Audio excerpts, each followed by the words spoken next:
Hey everybody, welcome to your last week of 5th grade. If you all had told me back in August that we would be ending our year this way, I would not have believed you. I don't think any of us would have believed that. Everything that's happened from March 13th until now, there was really no way to predict that things would happen that way. This is not how we would normally be ending your 5th grade year. We normally would be at school doing some fun things, packing up, thinking about all of the fun and exciting memories that we had from this year. But unfortunately, life didn't allow it to happen that way. But you know what? That's okay. Life is all about taking things as they come and figuring out how to overcome obstacles and finding the good and the positives no matter what happens. So you might be thinking, well, how do we find the good and the positive? I'm going to tell you. As you're finishing up your work this week, for me and for Miss Hewitt and for Miss Pearson, I want you all to really take a minute to stop and be so incredibly proud of yourselves.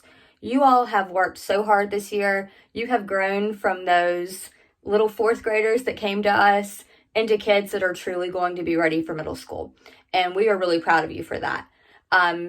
You have overcome obstacles, different struggles that you may have had this year. You've overcome the obstacle of transitioning to learning from home, which has been huge for all of us. And you've come out a better person because of it. You have come out as better students and kids who are going to be more prepared to take on challenges when life throws them at you, because that's how life works. It's not always what we expect, but we learn how to just deal with the obstacles as they come and move forward. So, point of that whole little rant is to let you know that you need to be really proud of yourselves for your hard work this year, because we are certainly proud of you.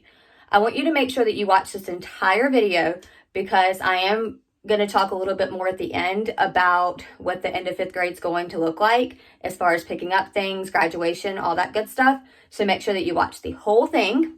We are going to review our last few skills for this year, which is a review of poetry, point of view, and personification. Nothing new there. So I'll take a few minutes to give you some last minute little tips and points on all of that. I'll walk you through the last assignment in your Wonders workbook. So exciting. And then, like I said, we will talk a little bit at the end of the video about what's coming up in the next couple of weeks. So make sure that you watch the whole thing. As usual, there will be timestamps to help you get to certain parts of the video if you need to go back and rewatch. And with all of that being said, let's go ahead and get started. Okay, let's talk a little bit about poetry. I am not going to go through a full review of everything we learned about poetry this year, because that would take forever. And honestly, I don't think that you need to hear me talk about all of it again. What I will highly suggest is that you go into your reading notebook and you look back through all of the notes that we took on poetry. If you remember, we started looking at a unit on poetry before Christmas. So right after Thanksgiving, from Christmas all the way until the beginning of Christmas/winter break, that is when we spent the most time talking about all the different elements of poetry and what you need to know about poetry. So in your notebook, you should have a page that starts off your poetry notes that looks just like this, if not very similar to this. So make sure that you go back and look at that. So elements of poetry, some different ones that we remember or that we need to remember as we move forward. Simile, metaphor, personification, and onomatopoeia, alliteration. All of figurative language, honestly, goes hand in hand with poetry. You need to remember that poetry is very creative, okay? It's very creative, so it involves that colorful, creative language that goes with figurative language. It involves imagery, which is a vivid description using the 5 senses, because poets really want you to be able to visualize and paint a picture in your mind of what they are describing in their poems. So they use that a lot in poetry. That brings us to rhyme, rhythm, and repetition. So you know what it means for things to rhyme. You also, most of you know what rhythm is. It's the musical quality or beat. When we learned about poetry, I was constantly comparing poems to songs and reminding all of you that a song is essentially a poem. It just has the melody and the music added to it. So if a poem has a rhythm, it's got a musical quality or beat. In order for a poem to turn into a song, it has to have good rhythm. Repetition, to repeat sounds, words, or phrases. So we talked about that when one line is repeated more than once, it's called a refrain. But anytime that something is repeated, a sound, a word, or a phrase, it's because it's important and it needs to stand out. So that's used a lot in poetry as well. So here are just some of the elements that we went over. A couple of other things to remember with poetry. One of the key questions, there are two different types of poetry. So when you see a poem, one of the key questions that you need to ask yourself is this rhyming or is it free verse? What does that mean? As a reminder, a rhyming poem has a rhyme scheme. So it has a rhyming pattern throughout the poem that was done on purpose. A free verse poem is when a poet chooses not to follow a particular pattern. It might have a little bit of accidental rhyming in it, but there is no rhyme scheme, there's no pattern. A free verse poem doesn't really follow any rules. It gives the poet freedom. That's why it's called free verse.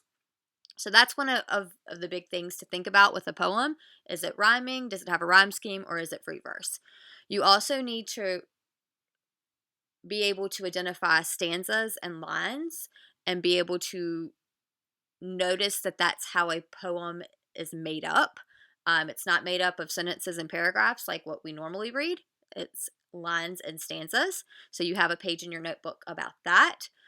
Those are just important things that you need to remember. So take a look through your notebook because poetry is not going away. And honestly, poetry can be a lot of fun to read. It's entertaining. It's more creative. So yeah, take some time to look back through your notebook and refresh yourselves on all of that. It will help you going into middle school, I promise. One thing I want to talk about really quickly, in your Wonders workbook for this week, you have two different poems that are part of your assignment, two totally different poems. This is because as teachers, we need to expose you to as many different poems as possible in order to make sure that you know how to read them and analyze them and answer questions about them. So, two different poems in your workbook. We will go over that a little bit more later on in the video. So, get your notebook out, take a few minutes, and refresh yourself on poetry. Okay, point of view. We spent a few weeks back, I don't even remember exactly which video it was. You would have to look back and see where in your packet we reviewed point of view. But a few weeks back, I spent a good amount of time, probably close to 15 minutes, reviewing point of view with you and going over our examples that we used in class this year. So if you're still struggling with that, you might want to take a second look at it. I have put a poster that we're looking at on the screen right now of just some reminders of what point of view, the different types of point of view are. So first person, the narrator is a character in the story or they are directly part of it. In this case, for this week, we're talking about poetry. So the speaker is directly part of the poem. You'll see some I's, some me, my, us, ours, or we. For second person, the narrator or the speaker is talking directly to the reader. So in this case, the speaker of the poem would be talking directly to you as the reader. We don't see that a lot, but we do sometimes see it in poetry, so it is good to be aware of it. So you would see things like you, your, or yours that are not part of a conversation between characters, okay? So if you see you, your, or yours, if it is within quote marks as part of a conversation or dialogue, it doesn't count. But if they are speaking directly to you, if you feel like that the speaker of the poem is talking to you, it is second person. And then you have third person. So this is where the speaker is not directly involved in the story. They are removed from the action. They are looking from the outside in. Okay, so their outside perspective just telling you what's going on. They'll use words like he, she, they, them, him, her, or their. Of course, those words can be used in any type of point of view, but this is when you see only those words. You don't see I, me, or my. You only see nouns and pronouns being used that refer to people within the story, that show that the narrator or the speaker is not involved at all.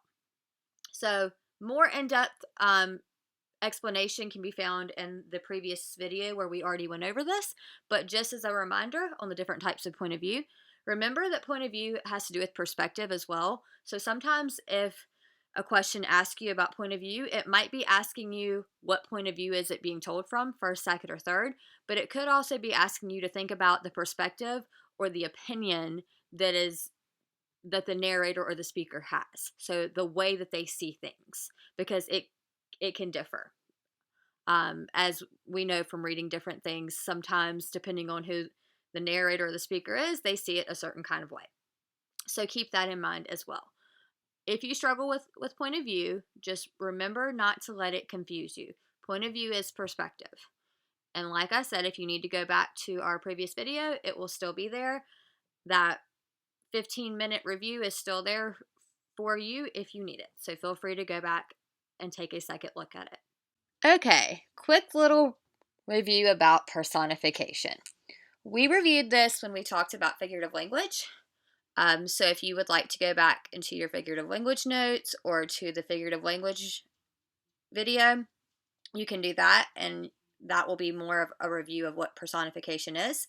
But to keep it short and simple and sweet, personification is basically, keyword person there, it's basically when you give an object qualities that are human-like or qualities of a person to make it seem more human.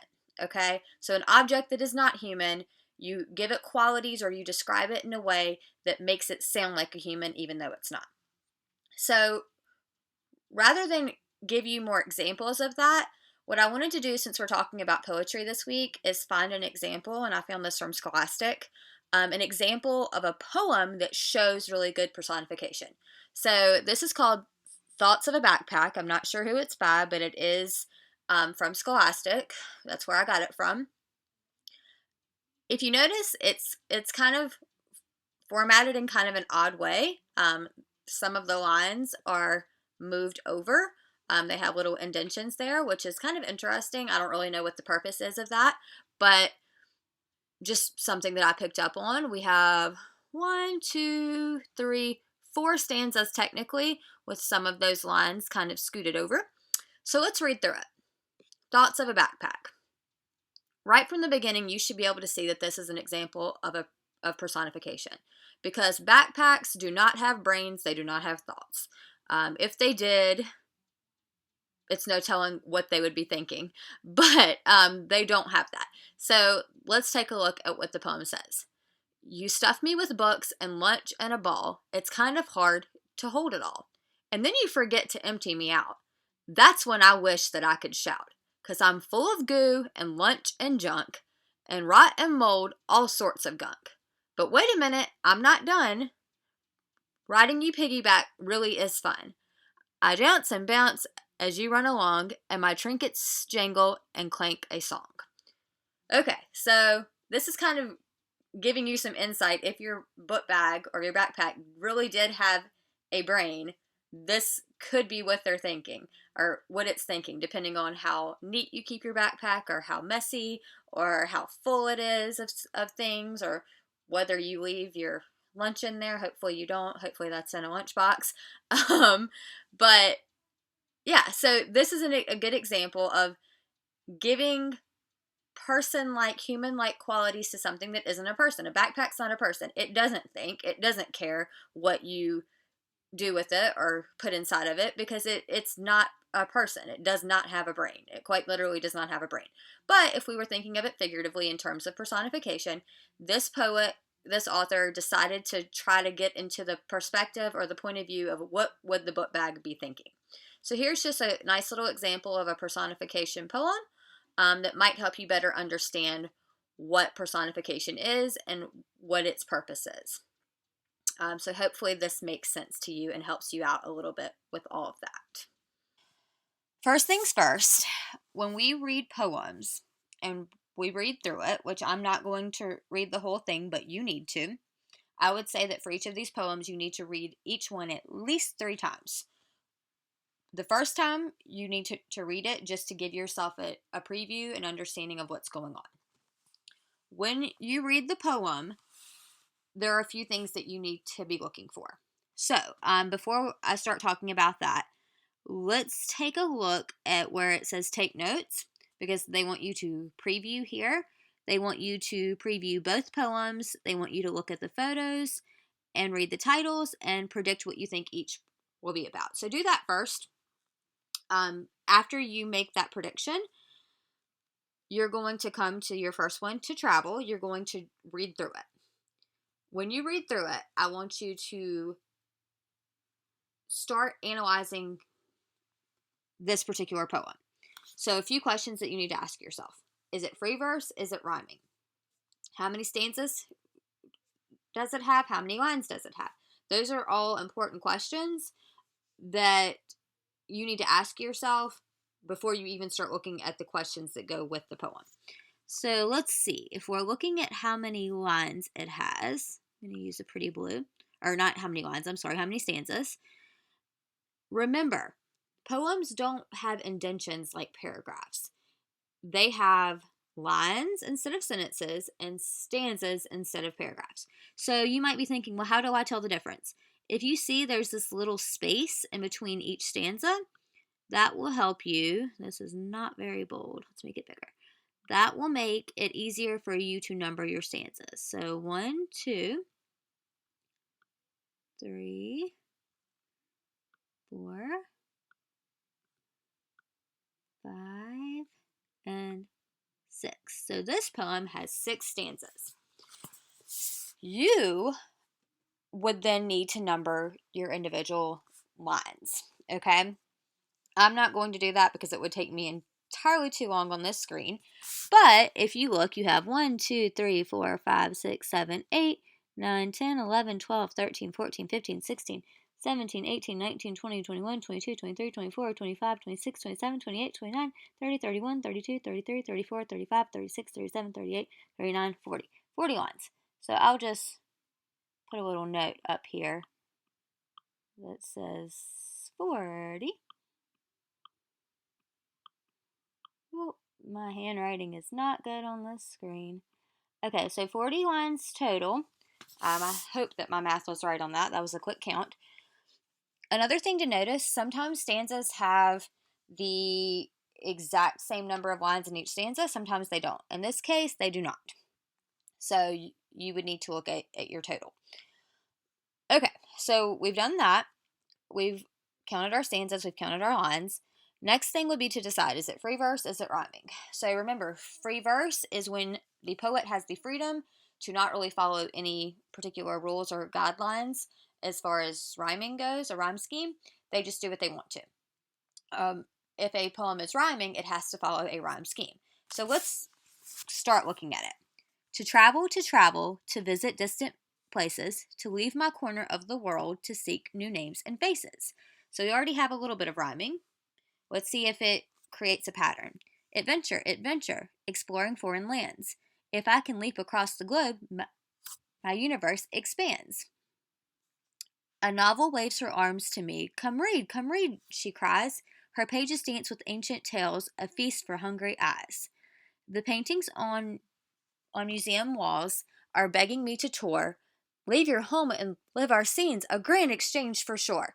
Okay, so that didn't sound like accidental rhyming. That sounded like a pattern. So your job is to find the rhyme scheme. Remember, we always start with A. Always start with A. And you need to start over with A with each new stanza. So your challenge, make sure that you can still do that because that's an important skill. Okay, so once you found the rhyme scheme, you're going to come over here. Any interesting words or key details you're going to take note of. Then you're going to come over here.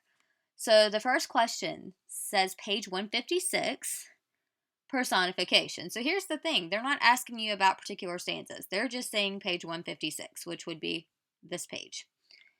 They want you to circle text in the second stanza, that describes what the paintings want the speaker to do. What does this help you to know? So look for an example of personification in the second stanza and circle it. And then I want you to kind of think about what that means. So I'm not going to give this one away to you, but remember, personification is when an object is kind of acting like a human or a person. So find an example of that. And then think about what it's actually saying after you have circled it. Okay, making inferences. So this is a skill that we went over a little bit more last week. On both pages, they want you to think about, what does the speaker think of reading books and viewing art? So the speaker doesn't directly come out and say, I think it's great or I think it's bad. But you need to infer based on the way that the speaker of the poem is talking about reading books and art. You need to make an inference of what their opinion, what their viewpoint on reading books and art might be. So you think about that. Author's craft. How does the poet use simile, a comparison using like or as, to show the speaker's feelings? So that figurative language, remember, figurative language and poetry go hand in hand, just like figurative language and songwriting go hand in hand. See if you can find an example of a simile in this poem, and then think about how it shows the speaker's feelings. All right. Simple enough. And remember, like I said, let me go back for a second. Remember, like I said, that you may need to read this at least probably 3 or 4 times in order to really focus on what it's asking you, to really analyze it. It's a short poem. I believe in you. You can do it. You might be thinking, Miss Edwards, why did we figure out the rhyme scheme and the stanzas and the lines? It didn't even ask us that. It's okay. It doesn't have to ask you. As long as you can always think about how many stanzas and lines there are and find the rhyme scheme, if there is one, that's what's important, because they might ask about it, they might not. You still need to be able to figure those things out. So make a habit of always doing that. Okay, second poem, Wild Blossoms. All right, so this one looks a little funny. First thing you need to do is read it, and then you need to do the same thing. How many stanzas? How many lines? How many, or is there a rhyme scheme? Is there not a rhyme scheme? Is it free verse? Is it rhyming? You need to ask yourself those questions.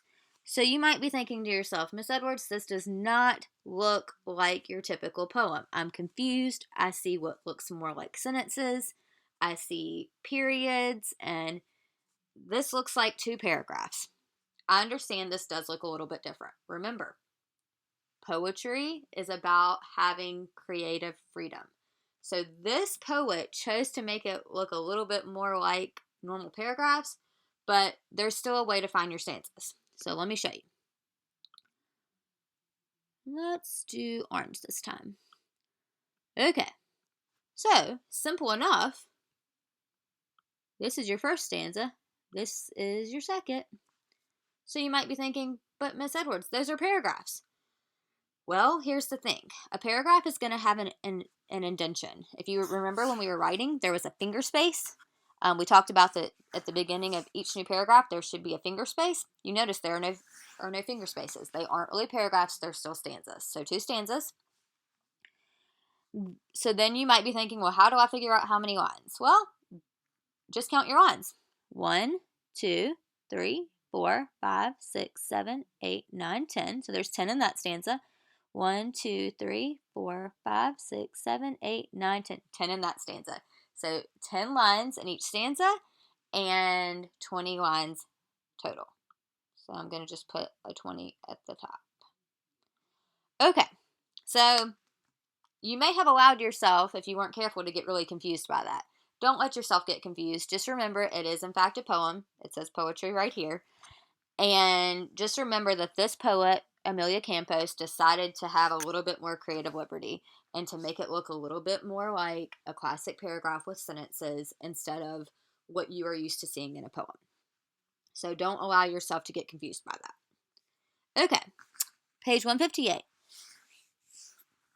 Assonance and consonants. Okay, we haven't really talked about those terms this year. That's not really what we look at for our Virginia SOL objectives, but that's okay. I'm still going to walk you through it. So it wants us to circle 4 words in the third line. So third line, I'm just going to underline the third one. Okay. You might be able to see that it is important to know which line is which and to have those lines numbered for this question. So circle 4 words that show assonance or the repetition of the same vowel sound in 2 or more words. So this is kind of like alliteration, okay? It's very, very similar to alliteration. You are going to pick 4 words that have kind of the same same vowel sound in 2 or more of the words. So one example, wheels, weaving. I'm not going to give it away, but pay attention to these E vowel sounds. That's just the hint that I'm going to give you. So you're going to circle 4 words that have that vowel sound. And then it says, what feelings do the sounds contribute to the poem? So think about how those sounds give a little bit of feeling to the poem. There could be more than one right answer for that question. Point of view. Underline a key detail that tells you the speaker's point of view about what her grandmother is doing. What is the speaker's point of view? So in this case, they don't want to know first, second, or third, even though with all of these I's, we can confidently, and I and my, we can confidently say it is first. They want to know more about her opinion, like what's her perspective. So it is first person point of view, but they want to know, what does she think about what her grandmother is doing? She or he or whoever. In this case, we're going to say she because it was written by somebody named Amelia Campos. So what is the speaker's opinion or point of view, perspective on what the grandmother is doing? And then you're going to underline the key detail that gives you that information. Author's craft. What can you infer about the speaker from the last 2 sentences on this page? So last 2 sentences, what inference can you make? We're going to jump over here. Narrative poetry. How do you know that this is a narrative poem or one that tells a story? So what lets you know that there is some storytelling taking place? Because remember that narrative always means that a story is being told. If you write a narrative essay, you're telling a story either about your life or someone else, or someone else's life. So think about how you know that this is a poem that tells a story. Point of view. By the end of the poem, what is the speaker's point of view about how her grandmother plants a garden? Once again, we still know it's first person, but think about by the end how, and it actually says her here, how the speaker's point of view either changes or what it ends up being at the end. Then they want you to underline the details to help you find your answer. So underline your text evidence. Okay, author's craft. Look at the 3rd and 4th sentences on this page. How does the poet's use of imagery help you visualize what the speaker is seeing? So how does this information up here help you to paint a picture in your mind of what this speaker is actually seeing in front of her? Okay, and then they want you to make a few little connections. How do the connections described in the poems compare with your own experiences? Talk about whether your prediction on page 156 was correct. So think about if you can connect this to your life, your experiences with nature or the outdoors, and then look back at your prediction and see if you were correct. All right, we're going to shift over to our vocabulary. Same thing as usual with all of this. They're going to tap back into personification a little bit. They give you an example from the text. A novel waves her arms to me. Come read, she cries. Her pages dance with ancient tales, a feast for hungry eyes. So we know that a book, a novel, does not have arms to wave. The pages cannot actually dance, so that's a great example of personification. So then they want you to look at how personification is used to describe the clouds in the second poem, Wild Blossoms. So go back and see if you can find that, and then think about what effect that has. So kind of a tricky question, but I have faith in you. You can answer it. Once you get to this point, I want you to give yourself a huge pat on the back, round of applause, whatever. You have made it to the end of your assigned work. If you would like to keep going and explore the next few pages, you may. But if not, congratulations, you are done. Okay, y'all, that's the last little bit of reading and language arts with Miss Edwards. So give yourself a pat on the back, a thumbs up, a round of applause, jump up and down, scream, throw things, whatever. That's it. You are finished with your 5th grade reading and language arts. I don't want to end up crying while making this video, but I do want you all to know, like I said before earlier, that we are really proud of you. I am very, very proud of you. I wish that I was getting to have this conversation with you all in our classroom, but we have to take what life gives us and make the most out of it. So this will just have to do. I do want you all to know that even though you are at the end of our time together, that as far as I'm concerned, I'm still your teacher. You're still my kids. You will have many more teachers throughout your life. I will have many more students throughout my career. But at the end of the day, nothing changes the fact that for this year, we had a really big role in each other's lives. You all taught me a lot. You impacted me and who I am as a teacher and as a person a lot. I'm hoping that I was able to leave an impact on you as a student and as a person. But I want you to know that over the next few years throughout your life, I'm still here for you. If you need me, if you have a question about something, if you forgot how to do something and you think, oh, Miss Edwards could explain that to me, I'm here. You can reach out to me. I'm still going to be here. As far as I'm concerned, you're still my kids. So don't ever forget that. This may be the end of our time together, but it doesn't change the fact that I still care about you guys and that y'all have a lasting impression on me. So I do want you to know that. Okay, I'm going to move on before I get really sad. So let's talk about some exciting stuff. An email went out to your parents today, and a message went out on Facebook and on the Twin Springs resource page and all of that with an invitation to a 5th grade graduation parade. So I know that's not what we normally do. You might be thinking, what in the world is that? What this is our way of celebrating you and your hard work. The reality is we cannot have a normal 5th grade promotion ceremony like we normally do. But that doesn't mean that we're not going to celebrate you and that you won't get your awards and all of that. You will still get what you would normally get, plus a couple of surprises. So be excited about that. The way that this is going to work, next Tuesday, you all, May 26th, I believe, you all from 9 to 4 will have the opportunity to come with your parents to a drive-through graduation. All of your teachers will be there, all of your 5th grade teachers, and we will be there to celebrate you. So please come if you are able to. We would love to see you one last time for this year before you go on to middle school.